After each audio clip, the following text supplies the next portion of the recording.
Habari, leo tutakwenda kujifunza kuhusiana na aina ya saratani inayoitwa leukemia. Kabla tujaendelea, naomba unifollow, like na ucomment unafahamu nini kuhusiana na leukemia ili tujifunze kwa pamoja. Leukemia ni saratani ya damu ambayo hutokea katika uroto wa mifupa. Kama unavyojua, katika uroto wa mifupa ni sehemu pekee ambapo damu hutengenezwa.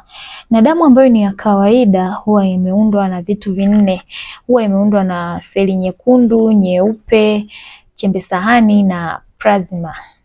Kwa hiyo ikiwa katika uroto wa mifupa imetengenezwa seli ya leukemia, itasababisha uzalishaji uliopitiliza wa seli nyeupe za damu kuliko seli nyingine zinazounda damu. Kwa hiyo damu yako itakuwa sio ya kawaida kwa sababu itakuwa imeundwa na seli nyeupe za damu kwa wingi kuliko chembe sahani, kuliko seli nyekundu za damu. Kwa hiyo ni leukemia. Ukilinganisha leukemia na aina zingine za saratani,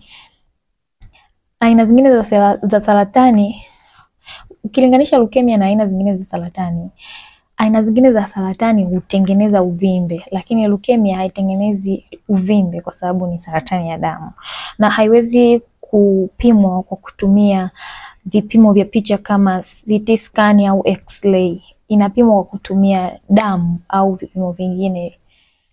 Zipo aina nyingi za leukemia, lakini nyingine zimekuwa zikionekana kwa kiasi kubwa kwa wazee, nyingine kwa watoto. Na matibabu ya leukemia yanategemeana na aina ya saratani ulionayo, lakini pia imeathiri kwa kiwango gani. Asante, usisahau kucomment unafahamu nini kuhusiana na saratani hii inayoitwa leukemia.